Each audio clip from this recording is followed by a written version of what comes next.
Guys, welcome back to my channel deep select careers. और हम यहाँ पे बात करते हैं उन स्टूडेंट्स की जिनको अपने करियर सिलेक्शन में प्रॉब्लम आती है और काउंसलिंग सेशंस हम उनको कहीं ना कहीं प्रोवाइड करने की कोशिश कर रहे हैं। ओके, तो अब बात करते हैं चार्टेड अकाउंटेंट्स की। चार्टेड अकाउंटेंट एक प्रोफेशनल क्वालिफिकेशन है जिसके साथ बच्चे अक्सर बीकॉम की डिग्री को करते हैं। इसको करने के बाद आप एक्सपर्ट बन जाते हैं related to accounting, audit, taxation, finance and compliance. अब ये जो एग्जाम होता है इसको हर बार कंडक्ट करता है institute of chartered accountant of India. इसकी जो एलिजिबिलिटी है वो है कि 12th के बाद आप डायरेक्टली इसमें अपने आप को ICAI में जाके रजिस्टर कर सकते हैं और आपकी उस रजिस्ट्रेशन की एक वैलिडिटी होती है। विद इन दैट वैलिडिटी आप हर बार जब भी स्टेज क्रॉस करते हैं आपको हर एक स्टेज के लिए अपने आप को दोबारा से रजिस्टर करना पड़ता है। और एक बार आपने कोई स्टेज क्लियर कर ली तो दोबारा से आपको स्टेज का एग्जाम देने की ज़रूरत नहीं है। जैसे कि हमने UPSC में सुना है कि अगर आप इंटरव्यू में भी रह जाते हैं तो भी आपको प्रीलिम्स देना पड़ता है, बट CA के पेपर में ऐसा नहीं होता। मेजरली बात करें तो इसमें 3 स्टेजेस होती हैं, बट इन बिटवीन आपको सेकेंड स्टेज के बाद आर्टिकलशिप भी करनी होती है। पहली स्टेज जो होती है वो फाउंडेशन होती है, दूसरी स्टेज आपकी जो रहती है that is intermediate, and last is your final exam. So सबसे पहले बात करते हैं स्टेज 1 की। पहली स्टेज में आपके 4 एग्जाम होते हैं। पेपर 1 में आपको principles and practice of accounting, इससे रिलेटेड क्वेश्चंस पूछे जाते हैं और आपको उसको आंसर करना होता है।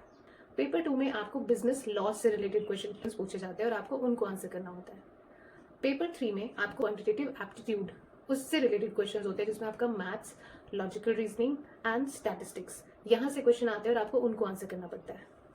एंड पेपर 4 में बेसिक बिजनेस इकोनॉमी से आपको क्वेश्चन पूछे जाते हैं। ओवरऑल हर एक पेपर में आपको 40% स्कोर करना होता है। हर एक पेपर में आपको 40% स्कोर करना होता है और ओवरऑल आपका रिजल्ट 50% होना चाहिए, तब जाके आपकी ये पहली स्टेज क्रॉस होती है। सेकेंड स्टेज होती है आपकी इंटरमीडिएट में। इसमें आपके 2 ग्रुप्स में एग्जाम होते हैं। पहले ग्रुप में आपको क्वेश्चन पूछे जाते हैं related to advance accounting, corporate and other laws and taxation.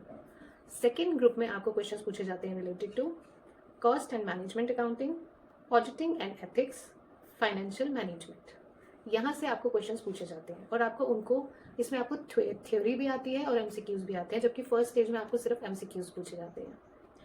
इस स्टेज को क्रॉस करने के बाद आपको 2 साल की एक इंटर्नशिप या आर्टिकलशिप करनी पड़ती है अंडर अ CA फर्म और प्रैक्टिसिंग CA। उसके बाद आती है आपकी stage 4 that is final stage. यहाँ पे जो आपके एग्जाम्स होते हैं वो रिलेटेड होते हैं to the subjects financial reporting, strategic finance, advance audit, direct and indirect taxation and corporate law. इस पूरे प्रोसेस में 4.5 से 5 साल लग जाता है। डिपेंड करता है आप कितनी बारी अपने एग्जाम्स को बार बार देते हैं, कितनी बारी आपको रीअटेम्प्ट करना पड़ता है।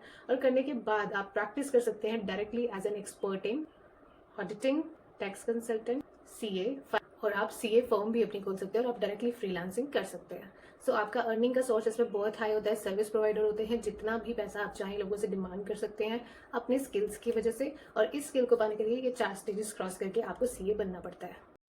अब बात करते हैं CS की, कंपनी सेक्रेटरी।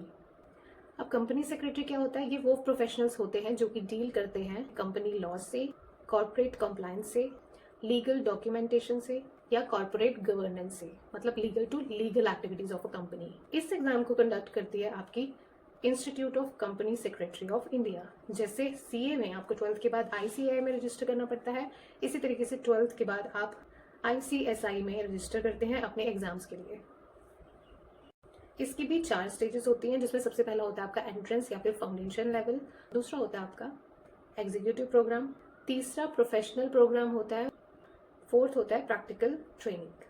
तो सबसे पहली जो स्टेज होती है आपकी एंट्रेंस एग्जाम, वहाँ पे आपको MCQs पूछे जाते हैं related to business communication, legal aptitude, logical reasoning, business environment. इस स्टेज को भी क्रॉस करने के बाद आप जब सेकेंड स्टेज में जाते हैं वहाँ पे जो सब्जेक्ट पूछे जाते हैं वहाँ MCQ प्लस थ्योरी आपके दोनों होते हैं। और जो सब्जेक्ट्स आपको पूछे जाते हैं वो होते हैं company law, tax laws, corporate management, securities and capital market, accounting and financial basics. उसके बाद थर्ड स्टेज आती है हमारी प्रोफेशनल प्रोग्राम की। इसमें जो सब्जेक्ट्स आपको पूछे जाते हैं वो होते हैं corporate restructuring, governance and ethics, secretariat audit, advance tax laws, drafting and pleading, compliance management. आपको इन तीनों स्टेजेस को क्रॉस करने के बाद आपको प्रैक्टिकल ट्रेनिंग करनी होती है अंडर किसी CS फर्म में या लीगल डिपार्टमेंट में या कॉर्पोरेट कंपनीज में। और इस पूरे प्रोसीजर में 3 से 5 साल तक का टाइम जाता है, डिपेंड करता है कि आप कितनी बारी री एग्जाम करते हैं।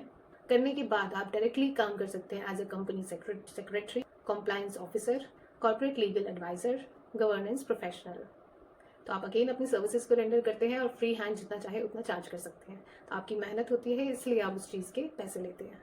And the most important thing, इन दोनों ही एग्जाम्स में आपके फर्स्ट स्टेज में जो मार्क्स होने चाहिए, हर एक सब्जेक्ट में 40% तो होने ही चाहिए और ओवरऑल 50% आपका स्कोर होना चाहिए।